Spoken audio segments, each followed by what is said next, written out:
Now, back in the day, the only thing that mattered about links was how many you had. These days, it's a little more complicated. Firstly, the links have to come from a good website, a website with high authority. They need to come from a site that's relevant to your site. They need to be one-way links, i.e. not reciprocal links. And finally, they have to be follow links, not no-follow links. You need to start analyzing your incoming links, so you can use the Google Search Console to do this, or there's numerous third-party solutions that you can use to do this as well. Now, certainly if you read what Google says on the subject, quality content attracts links.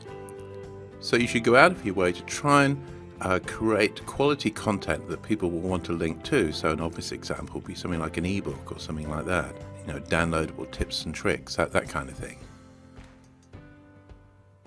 So this is what's called link baiting. So link baiting really is creating quality content to attract links. And as I say, the classic example would be some sort of downloadable ebook. And the whole point of link baiting is to attract links from other people. The sort of link baiting techniques you can use are things like top 10 lists. These are always very popular. You know, the top 10, top 20 type lists. So-called 101 pages, which are kind of an introduction to a particular topic. And things like, I remember a couple of years ago, we were creating some link baiting pages, and one of the ones we came up with, this was for a chiropractor, was the top 10 myths about chiropractors. That was actually quite popular.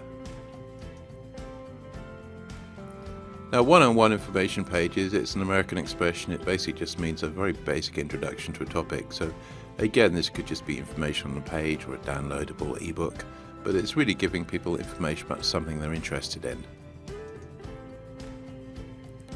Do use original content. Obviously, you need to do research to see what sort of downloadable documents your competitors are making available, but don't just simply borrow their examples. You know, make up your own. Use unique content. Remember that Google will reward you for unique content.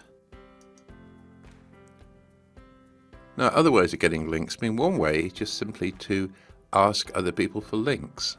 So do some research, find non-competitive websites, you know, dealing in the same sort of field that you're in, and literally just reach out for them and ask for a link back to your website. You can ask your customers to rate you on Google. This is another nice way of getting effective links back to your own website. You can analyze links back to your competitor websites. So if you look at some of your competitor websites, you might find that they have backlinks to their web pages. So what you can do is analyze the links that they have and then sort of track back, as it were, whoever's linking to your competitor websites, contact them directly and see if they'll consider adding a link to your website. Now, there's numerous third-party tools available. SEMrush is a good example. So with SEMrush, basically you just type in a domain there. You obviously have to log in, but this is quite a good tool for analyzing backlinks to either your website or, even more importantly, other people's websites. Another example would be Majestic. So again, you can go to this address here and have a look at what they have to offer. In many cases with these third-party analytics tools, they make their money by selling a premium version. Sometimes you get a free version, but it's the premium version that has the really good stuff in it. So again, just go and check them out, see if it's applicable to your particular website. You can take part in forum discussions. This is another way of having links back to your website. However, in many cases, these will be marked as no-follow links. So while they may result in more visitors, it won't necessarily help your SEO as such. You can post comments on blogs or become a guest blogger on somebody else's website.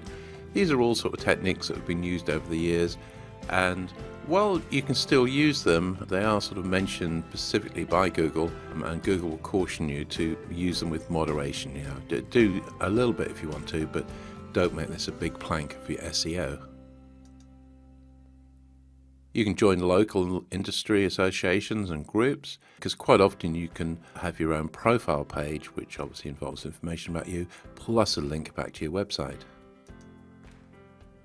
If you offer educational discounts to either staff or students, they may create a page within their educational website listing the discount details along with a link to your website.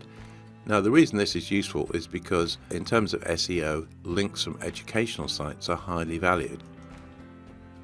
Another variation on theme is producing regular articles for other people's newsletters, again with the link back to yourself.